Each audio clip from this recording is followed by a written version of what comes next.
Hello दोस्तों, कैसे हो? उम्मीद करता हूँ कि सब लोग अच्छे ही होंगे। मैं भी ठीक ठाक हूँ, बढ़िया हूँ। और आज आप लोग के लिए एक अच्छा वीडियो लेकर आया हूँ जो आप लोग को बहुत ज़रूरी है। तो ये वीडियो क्या है कि लास्ट वीक जो हमारा कंपनी का इंटरव्यू हुआ, तो उसका जो क्वेश्चन आंसर था इलेक्ट्रिकल का ऊपर, उसका बारे में हम बात करेंगे। सही है। जो भी मेरा दोस्त लोग उधर इंटरव्यू करने के लिए गया था और जो भी हमारा कंपनी का जो बंदा इंटरव्यू किया, तो उनसे मैं कुछ क्वेश्चन आंसर कलेक्ट किया है। तो वो क्वेश्चन का जो क्या आंसर है और क्या क्या पूछा गया उसका बारे में बात करेंगे। आप लोग वीडियो को लास्ट तक देखते रहिए। ये हमारा कंपनी नहीं है, हमारा कंपनी जैसे फैसिलिटी मैनेजमेंट है, तो बहुत सारे कंपनी भी दुबई का अंदर है। सब फैसिलिटी मैनेजमेंट कंपनी में यही क्वेश्चन आंसर आपको पूछा जाएगा। सही है। तो इसी क्वेश्चन आंसर आपको बराबर आपका माइंड सेट हो गया, आपका माइंड में रह गया, तो आपको कोई भी इंटरव्यू में आपको कोई भी इंटरव्यू आपको रिजेक्ट करेगा नहीं। आप अच्छा से सिलेक्ट हो सकते हैं और अच्छा आपका जो सैलरी पैकेज है, जो भी आपका पोस्ट है, आपको अच्छा मिल जाएगा। जैसे कि इलेक्ट्रिशियन है तो उसको सीनियर इलेक्ट्रिशियन का ट्रेड भी मिल जाएगा, वही हिसाब से सैलरी भी मिल जाएगा। सही है। तो आप लोग ध्यान से ये वीडियो को देखते रहिए। ये हमारा प्रैक्टिकल है जो हम लोग को हुआ है, उसका ऊपर मैं बात कर रहा हूँ। और आप लोग को भी मालूम है, जितना भी मेरा वीडियो है वो मैं ऐसा आलतू फालतू बात नहीं करता हूँ। जो रियली फैक्ट बात है, नेचुरल बात है, वही मैं बताता हूँ। तो आज मैं आप लोग को इलेक्ट्रिकल का ऊपर जो इंटरव्यू हुआ उसमें क्या क्या क्वेश्चन आया और उसका आंसर क्या है, मैं आप लोग को आज बताऊंगा। सही है। तो चलिए देखिए, पहले आप लोग ध्यान दीजिए।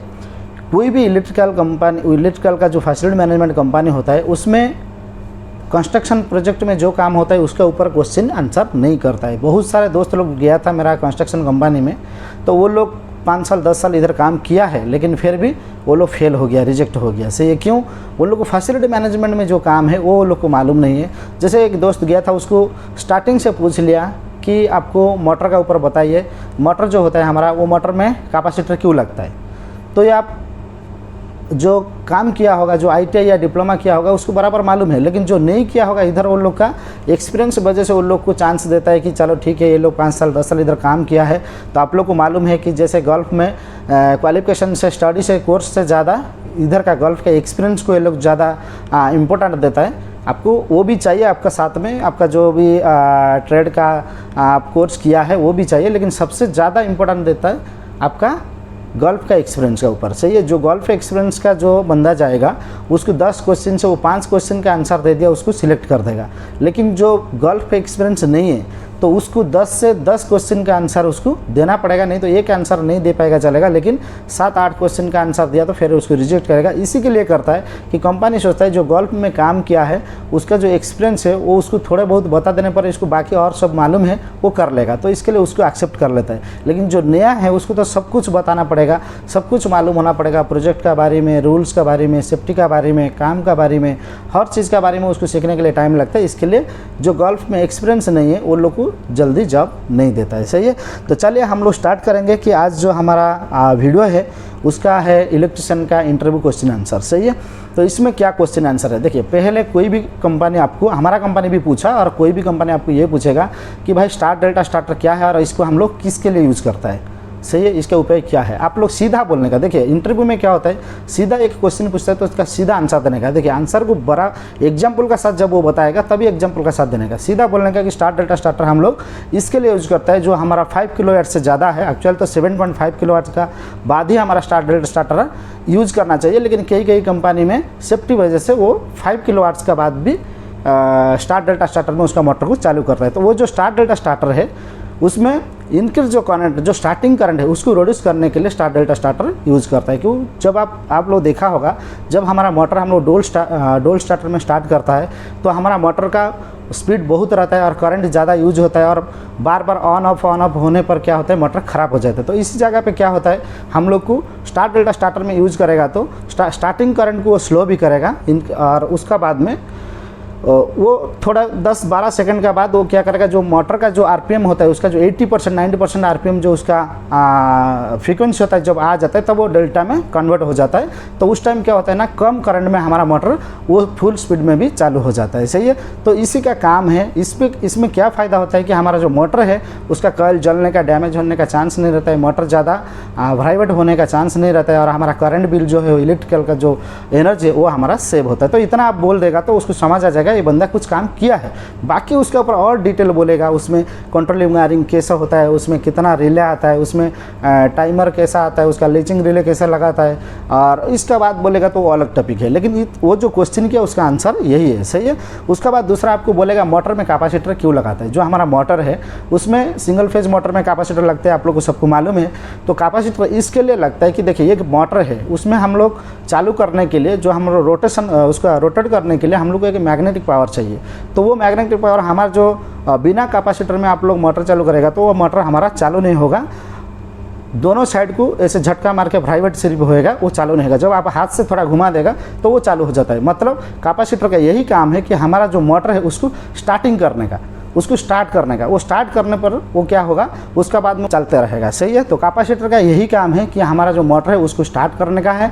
और उसमें कैसे स्टार्ट करता है कि देखिए जैसे हम लोग एक सिंगल फेज को उसमें हम लोग कनेक्शन करके 2 फेज साथ में देता है, जिस वजह से हमारा मैग्नेटिक पावर हमारा बन जाता है। उसके बाद हमारा मोटर चालू हो जाता है, सही है। तो आप लोग यही बोलने का कि हमारा ये स्टार्टिंग के लिए हम लोग कैपेसिटर यूज करता है।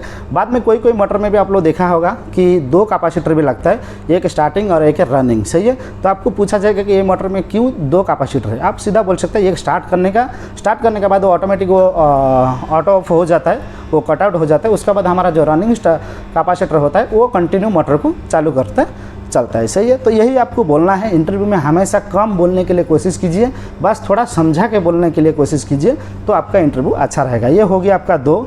और उसका बाद में आपको बोलेगा, वो पूछे जाएगा तो थोड़ा आपको ये 2 बात जब आप बोल देगा तो आपको थोड़ा सुपरवाइजर लेवल का क्वेश्चन पूछेगा कि भाई बताइए कि पावर फैक्टर जो होता है वो क्या होता है। देखिए पावर फैक्टर ये होता है हमारा बिल्डिंग के अंदर जो बाकी सारे इलेक्ट्रिक इक्विपमेंट है उसको ज़रूरत नहीं है, वो नॉर्मल हमारा अच्छा करंट में चलता है, जिसको बोलते हैं हम लोग सेफ करंट, सही है, जो क्वालिटी करंट है।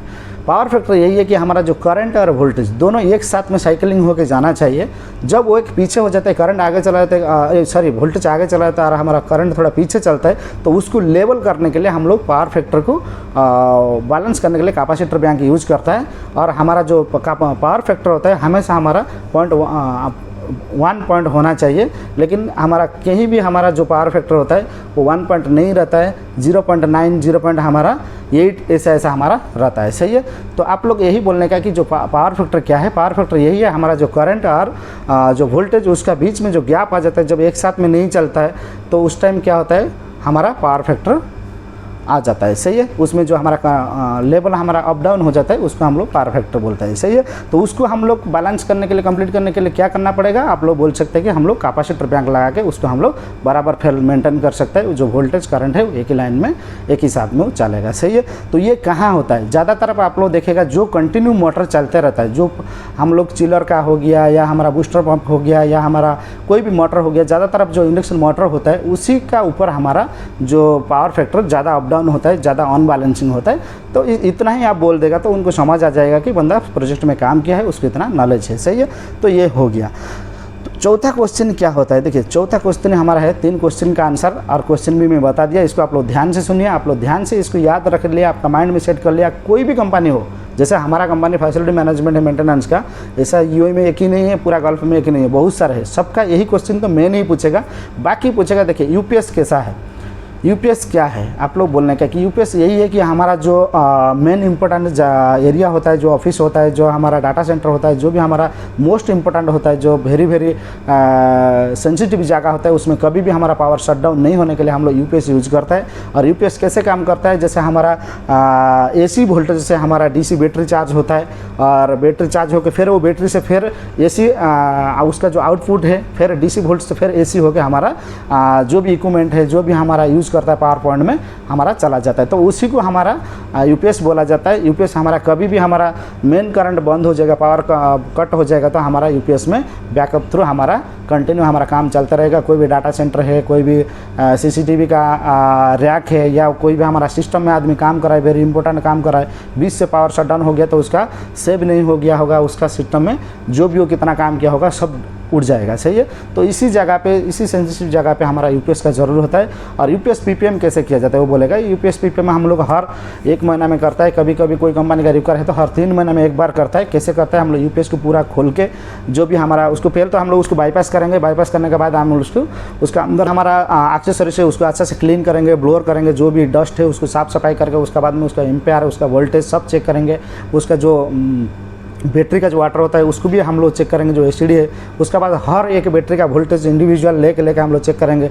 जो हमारा बैटरी है हमारा 12 वोल्ट का होता है, 12 वोल्ट से हम लोग कम हो गया तो वो बैटरी को हम लोग रिप्लेसमेंट करेंगे, उसको हम लोग चेंज करके दूसरा उसी जगह पे हम लोग लगा देंगे। सही है। तो टोटल हम लोग को जो भी है यूपीएस का जो पीपीएम है इसके अंदर हम लोग चेक करता है और उसके बाद हम लोग उसका रिपोर्ट बनाता है, उसका चेकलिस्ट बनाता है। उसको फिर हम लोग कंपनी को, जो हमारा सीनियर इंजीनियर होगा या मैनेजर होगा, उसको हम लोग हैंड ओवर देते हैं। इतना ही बोलेगा तो उसको समझ आ जाएगा बंदा यूपीएस में काम किया है। देखिए बाकी टेक्निकल के ऊपर बहुत सारे बात है जो मैं इतना लंबा नहीं खींचना चाहता हूँ, क्यों इंटरव्यू में इतना लंबा नहीं चाहिए। आपको शॉर्ट और क्वेश्चन करेगा तो शॉर्ट आंसर में आप जितना कम में आप उसको समझा सकते हैं उतना आपका परफॉर्मेंस अच्छा रहेगा और आपका ऊपर खुश हो जाएगा। ज़्यादा बकवास करेगा, दुनिया घुमा फिरा के बताएगा तो इंटरव्यूअर बोर हो जाता है। से क्यों, आप अकेला नहीं, आपका पहले और आपका बाद में 20 आदमी को ऑलरेडी इंटरव्यू ले चुका है, तो उस टाइम वो इरिटेट होकर बैठा रहता है।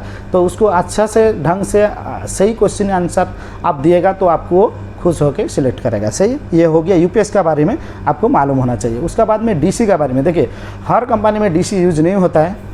जो कंपनी में डीसी यूज होता है वो कोई डाटा सेंटर होगा, कोई टेलीकॉम होगा, कोई टेलीफोन का जो हेड ऑफिस होता है, जैसे हम लोग का मोबाइल नेटवर्किंग का हेड ऑफिस हो गया या डाटा सेंटर हो गया। वहाँ जगह पे क्या होता है, बहुत सारे डिवाइस जो होता है, बहुत सारे जो मशीन होता है वो 48 वोल्ट में हमारा चालू होता है। 48 वोल्ट जो डीसी वोल्ट में वो चलता है। तो इसके लिए हम लोग को उधर 48 वोल्ट डीसी कैसे देंगे। हमारा बिल्डिंग में एसी 440 और एसी वोल्ट हमारा 230 का 220 का हमारा 110 का मिलेगा, नहीं तो स्टेप डाउन करके हम लोग उसको कम करेगा। लेकिन एसी में कैसे करेगा, एसी में ऐसा ही होएगा कि हमारा जो डीसी प्लांट है, हमारा जो रेक्टिफायर है, उसमें हम लोग एसी करंट देगा। एसी करंट वो कन्वर्ट होकर डीसी करंट होकर हमारा बैटरी को चार्ज करेगा।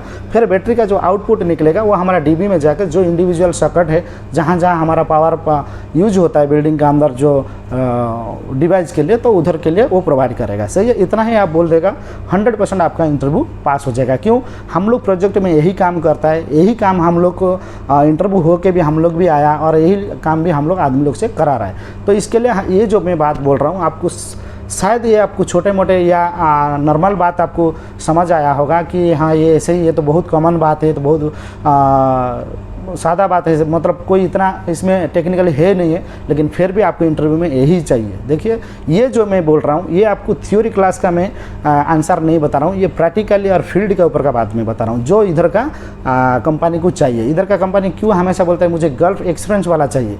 भाई थ्योरी तो सब जगह का सेम है, आदमी पढ़ा है, बीटेक किया है, डिप्लोमा किया है, आईटीआई है, उसको तो सब कुछ मालूम है, उसको क्यों नहीं लेके जा रहा है। और आप बोलते हैं इधर भले आपको आईटीआई नहीं है लेकिन आपको गल्फ में 15 साल का 10 साल का एक्सपीरियंस है, आप इस फील्ड में काम किया तो आप आ जाओ, वो भी ज़्यादा सैलरी में। सही है। तो यही होता है। तो इसका मैं प्रैक्टिकली जो क्वेश्चन आंसर होता है वो मैं बताता हूँ। सही है। तो वो हो गया आपका 5 यूपीएस का, डीसी का हो गया। 6 में हो गया आपका, आपको पूछेगा सिर्फ 10 क्वेश्चन, कोई भी इंटरव्यू में सिर्फ 10 क्वेश्चन पूछेगा। 10 क्वेश्चन आप बराबर दे दिया, आपको आगे क्वेश्चन करेगा नहीं। आप 10 से 5 कर दिया, 6 कर दिया तो फिर आपको और आगे 5 क्वेश्चन पूछ सकता है। लेकिन 10 क्वेश्चन का 10 क्वेश्चन या 9 क्वेश्चन 10 क्वेश्चन से 9 क्वेश्चन का आंसर आप करेक्ट दे दिया तो फिर आपको आगे इंटरव्यू करेगा नहीं है। सही है। तो 6 में क्या है, 6 नंबर क्वेश्चन में वीएफडी का बारे में पूछेगा। अभी बहुत सारे चेंजिंग हो गया है इलेक्ट्रिकल सिस्टम में। अभी जैसे हमारा कंटिन्यू कुछ पंप चलता है, कंटिन्यू मतलब बूस्टर पंप जैसा है। बूस्टर पंप हमारा कंटिन्यू चलते रहेगा, वो उसको कोई बंद नहीं करेगा, कोई ऑफ नहीं करेगा। जैसे पानी आप यूज करेगा वो ऑटोमेटिक चालू हो जाएगा, फिर जो पानी बंद हो जाएगा, टैप कोई बंद कर दिया वो बंद हो जाएगा। चिलर में भी ऐसा क्या होता है, जो हमारा एज है, एज में जो मोटर होता है वो क्या होता है, उसका थर्मोस्टेट का ऊपर कभी आदमी उधर स्विच बंद कर दिया उसका एज बंद हो जाएगा, फिर जब वो स्विच चालू कर दिया फिर चालू हो जाएगा। तो इसका मतलब वो हमेशा ऑन मोड में रहता है, ऑटो ऑन मोड में रहता है। तो वो जगह पे क्या होता है, ज़्यादा करंट वेस्ट हो जाता है। तो करंट वेस्ट हो जाएगा और मोटर का जो है ना बार बार स्टार्ट स्टॉप होने के बाद वो मोटर भी ख़राब हो जाता है, जल जाता है। तो इसके लिए हम लोग वहाँ स्टार्ट डेल्टा स्टार्टर लगाता है। स्टार्ट डेल्टा स्टार्टर अभी चेंज हो गया, वीएफडी हम लोग चेंज हो गया है, चेंज कर दिया है हर कंपनी। क्यों, वीएफडी में क्या होता है, उसमें हमारा जितना चाहिए वो जो मोटर का जो आरपीएम है, उसका जो फ्रीक्वेंसी है, उसको हम लोग एडजस्टमेंट कर सकते हैं। VFD का फुल फॉर्म भी आपको पूछेगा क्या है, तो आप वर्बल फ्रीक्वेंसी ड्राइव बोल सकता है कि हमारा जो मोटर है उसका जो फ्रीक्वेंसी है उसको हम लोग एडजस्टमेंट करके जितना हमको चाहिए वो हिसाब से हम लोग मोटर घुमा सकता है, मोटर चला सकता है। सही है। उसका बाद में हमारा जो स्टार्टिंग और मोटर जो स्टार्टिंग होगा और जो स्टॉप होगा वो स्मूथली हम लोग उसको स्टार्ट और स्टॉप कर सकते हैं। स्टार्ट डेल्टा स्टार्टर जैसा उसको झटका मार के हेवी करंट में ज़्यादा करंट के साथ हमको चालू करने का ज़रूरत नहीं है। स्मूथली हम लोग उसको स्टार्ट कर सकते हैं, स्मूथली उसको हम लोग बंद भी कर सकते हैं। उसका बाद में और क्या फ़ायदा है VFD में, हमारा जो करंट है, जो इलेक्ट्रिक एनर्जी होता है वो हमारा भी सेव होता है, ज़्यादा हमारा वेस्टेज नहीं होता है, हमारा इलेक्ट्रिसिटी ज़्यादा खर्चा नहीं होता है। ये मेन चीज़ है 3। उसका बाद में और भी है जो आप लोग को चाहिए, उसका ऊपर डिटेल वीडियो मेरा चैनल में है, VFD का वीडियो आप लोग देख सकते हैं। जो भी मैं क्वेश्चन आंसर बता रहा हूँ, ये क्वेश्चन का आंसर मैं सिर्फ वर्बल आपको बता रहा हूँ, इसके ऊपर प्रैक्टिकली आपको काम सीखना है। काम सीखा है तो ठीक है, तो आपको सीधा जाकर इंटरव्यू देना है, लेकिन काम नहीं सीखा है तो चैनल में बहुत सारे यूट्यूब में चैनल है जिसमें इसका ऊपर इंडिविजुअल वीडियो बना हुआ है, आप देख के सीख सकता है या ट्राई कर सकता है। सही है। तो ये हो गया 7 क्वेश्चन आपका हो गया, 6 क्वेश्चन हो गया आपका VFD। 7 क्वेश्चन है PLC। देखिए PLC क्या है। हर फैसिलिटी मैनेजमेंट कंपनी में हमारा ट्रांसफार्म और जनरेटर ये दोनों को चालू करने के लिए, जैसे हम लोग क्या बोलते हैं एक्सचेंजर जो हम लोग चेंज करता है, तो एक्सचेंजर जो करता है हम लोग कभी हमारा ट्रांसफार्मर पावर या कभी हमारा जनरेटर पावर दोनों एक साथ चालू नहीं होता है। जब कोई भी हम लोग एक बंद करेगा तो दूसरा चालू हो जाएगा, तो वो जो चेंज ओवर करता है, तो चेंज ओवर पावर जो चालू करता है वो हमारा PLC करता है। उसमें बहुत सारे और प्रोग्रामिंग सिस्टम रहता है जो आपको करने का ज़रूरत नहीं है, उसके लिए सेपरेट थर्ड पार्टी आता है जो PLC का ऊपर काम करता है। लेकिन मोटा मोटी आपको इतना मालूम होना चाहिए PLC किसके लिए लगा हुआ है, PLC हम लोग क्या काम करता है, उसका हमेशा उसका वोल्टेज चेक किया जाता है और उसका कूलिंग हम लोग उसका टेम्परेचर भी चेक किया जाता है। ये सब काम आपको मालूम होना चाहिए। सही है। ये हो गया। और DG जनरेटर का ऊपर भी आपको पूछेगा। देखिए जनरेटर में ज़्यादातर मेंटेनेंस क्या चीज़ होता है, बार बार जो मेंटेनेंस होता है जनरेटर में तो बहुत सारे मेंटेनेंस होता नहीं है, लेकिन जो हमेशा जो चीज़ प्रॉब्लम होता है वो होता है हमारा क्या चीज़ वो होता है, वो आपको पूछा जाएगा। उस टाइम आप लोग बोल सकता है जो हमारा जनरेटर है उसमें हमारा टेम्परेचर मेन चीज़ है। हमेशा आप लोग देख सकते हैं कि जो हमारा जनरेटर है उसका जो टेम्परेचर है, हीट है, उसमें हीटर लगा रहता है, वो हमेशा हीट रहना चाहिए। क्यों हमारा हीट रहेगा तो हमारा जो जनरेटर है वो स्टार्ट होने के लिए इमीडिएटली बहुत जल्दी स्टार्ट हो जाएगा। लेकिन वो कूल हो गया, वो ठंडी है, तो आप लोग देख सकते हैं कि जैसे ठंडी के टाइम पे आपका कोई भी बाइक हो या कोई भी मोटर हो, आप चालू करने के लिए थोड़ा टाइम लेता है, तो इससे कि जो जनरेटर है वो उसका टेम्परेचर जो हीट है वो बराबर रहना चाहिए। जैसे हमारा पावर शटडाउन हुआ तो इमीडिएटली वो चालू हो जाना चाहिए, तो वो टेम्परेचर हमेशा उसका प्रॉब्लम रहता है, वो हीटर ख़राब हो जाता है, उसको बार बार हम लोग मेंटेनेंस करना पड़ता है। सही है। उसका बाद में जितना बैटरी है, जो बैटरी है उसको चार्ज करने के लिए हम लोग जो जनरेटर को चार्ज करने के लिए ऑटोमेटिक वो चालू होएगा, तो वो जो बैटरी चार्ज करने के लिए जो हम लोग उसको वोल्टेज देता है, जो वो हर बैटरी को हम लोग उसका वाटर और उसका वोल्टेज हर महीना हम लोग उसको चेक करेंगे PPM के साथ कि वो वोल्टेज का वोल्टेज जो ज़्यादा तरफ उसमें भी फॉल्ट रहता है, उसका वाटर लेवल कम हो गया, उसका वोल्टेज फेल हो गया, जितना वोल्टेज चाहिए उससे कम हो गया, तो वो हिसाब से हम लोग को वो चेक करना पड़ता है। सही है। तो ये चीज़ ज़्यादा आपको ध्यान देना पड़ेगा। उसका बाद में आपको 8 नंबर में क्या करना पड़ेगा, 8 नंबर में बता दिया जो जनरेटर का ऊपर है, और आपको मोटर का चेकिंग करना पड़ेगा। बोलेगा आपका मोटर काम नहीं कर रहा है। देखिए मेन मेंटेनेंस में मोटर का ऊपर ही बात रहता है, हर चीज़ मोटर को ही रिलेटेड है। हर चीज़ जो काम करता है वो फायर पंप हो या बूस्टर पंप हो या आपका HVAC में जो काम है HU का या चिलर का, जो भी आपका काम है वो मोटर का रिलेटेड ज़्यादा है, तो इसके लिए उसके ऊपर आपको ज़्यादा काम मालूम होना चाहिए, ज़्यादा उसका ऊपर क्वेश्चन आएगा, आपको बोलना चाहिए। देखिए मोटर आपका पूछेगा आपका मोटर है लेकिन वो चालू नहीं हो रहा है, उसमें सब कुछ ठीक है, मोटर चालू नहीं हो रहा, उसमें क्या प्रॉब्लम है, करंट है, सब कुछ है, लेकिन उसमें हम लोग को ये देखना है कि मोटर का जो वाइंडिंग है वो ख़राब हो गया या नहीं हो गया। तो वाइंडिंग कैसे चेक करेगा हम लोग, ये मोटर का वाइंडिंग ख़राब है बोल के कैसे चेक करेगा, उसमें उसका हम लोग जाकर उसका कंटिन्यूटी चेक करेंगे, उसका मेगर चेक करेंगे, इसका रेसिस्टेंस चेक करेंगे, उसी में से हम लोग पता चल जाएगा ये मोटर का कॉइल सही है नहीं है। मोटर का जब कॉइल ख़राब हो जाएगा तो फिर मोटर चालू होगा ही नहीं। सही है। जो 3 फेज़ का मोटर है और सिंगल फेज़ का मोटर जो है उसका कैपेसिटर हम लोग चेक करेंगे, उसका कॉइल भी चेक करेंगे। तो मोटर कैसे चेक होता है, उसका मेजरिंग कैसे किया जाता है, इसका ऊपर आपको मालूम होना चाहिए। सही है। उसके बाद में 10वां नंबर में क्या है कि आपको जो ELCB है, जितना भी हमारा MCB ब्रेकर है, MCB है, MCCB है, ELCB है, RCCB है और RCBO है और MCB है और ACB ब्रेकर है, इसका ऊपर आपको मालूम होना चाहिए। जैसे एसी ब्रेकर, बोले एसी ब्रेकर क्या है, आप बोलने का एसी ब्रेकर जो है सर हमारा एमडीबी में लगता है, जो एलवी पैनल मेन ट्रांसफार्मर से आता है बस कपलर को जोड़ने के लिए। वो हमारा जो एसीबी वो एयर सर्किट ब्रेकर है, उसको एयर सर्किट ब्रेकर बोलता है, वो हमारा बस कपलर को ज्वाइन करता है, जिस वजह से हमारा पावर जनरेटर और ट्रांसफार्मर पावर जो होता है उसमें से हमको जब भी जो चाहिए वो हिसाब से वो बस कपलर को ज्वाइन करके हमारा बिल्डिंग में पावर सप्लाई देता है। सही है। तो एसीबी ब्रेकर का ऊपर आपको मालूम होना चाहिए, उसमें कितना रिले है। आप बोल सकते हैं कि सर उसका अंदर 2 रिले है, एक स्टार्ट एक स्टॉप है, जो भी है आपका वो एसीबी का ऊपर आपको ज़्यादा थोड़ा वीडियो देखना चाहिए, दूसरा चैनल का चेक करके, या नहीं तो उसका कंपनी का गूगल में सर्च करके उसका पूरा डिज़ाइन आप लोग को उसका बारे में थोड़ा मालूम होना चाहिए, उसमें क्या क्या होता है नहीं होता है उसका बारे में आपको मालूम है। एमसीबी क्या होता है, एमसीबी में क्या होता है, एमसीबी और एमसीबी में क्या अंतर है ये भी पूछा जाएगा। एमसीबी हमारा नॉर्मली बिल्डिंग के लिए, रेसिडेंशियल के लिए यूज होता है, लेकिन जो एमसीसीबी है वो हमारा इंडस्ट्रियल और हमारा कमर्शियल में यूज होता है, ऐसा आप लोग बोल सकते हैं। और एमसीबी कितना एम्पियर तक है, जैसे हमारा स्टार्टिंग है हमारा एमसीबी हमारा 63 एम्पियर तक नॉर्मल है एमसीबी का जो हमारा एम्पियर है,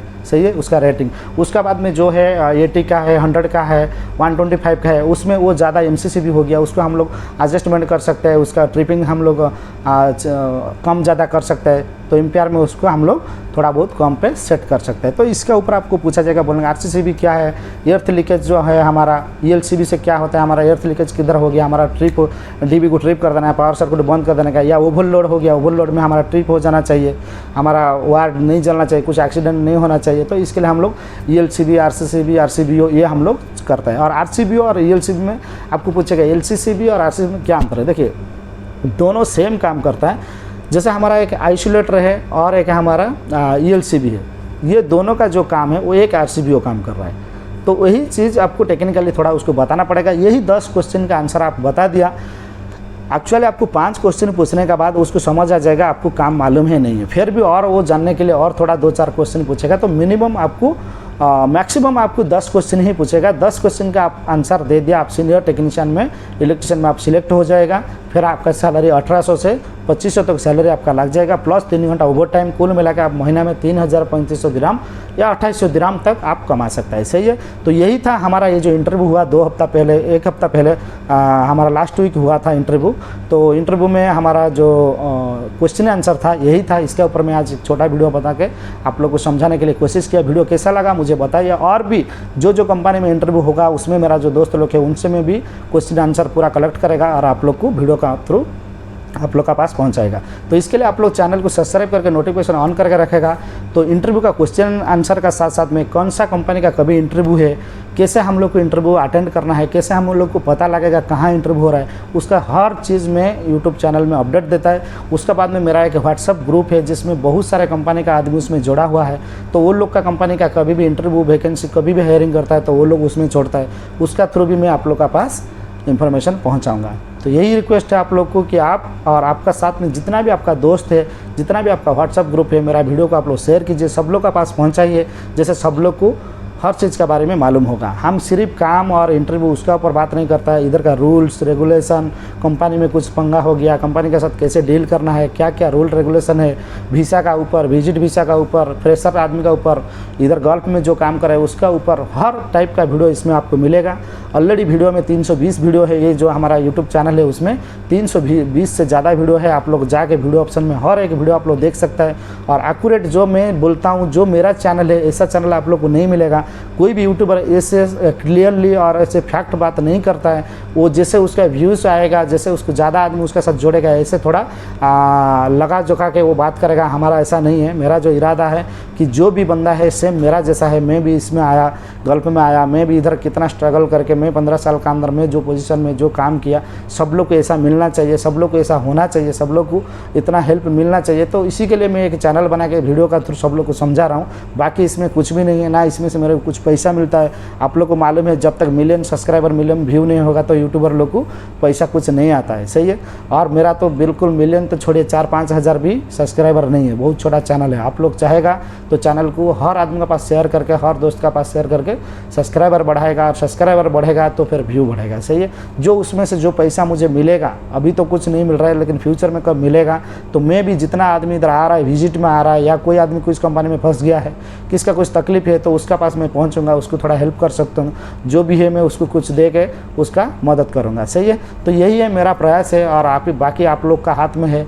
आप मेरा वीडियो को कैसे आप लोग पसंद करेगा, कैसे आपको उपयोग करेगा, कैसे आपका काम आएगा, तो मुझे आप लोग कमेंट्स करके बताने का। थैंक यू सो मच, फिर मिलेंगे।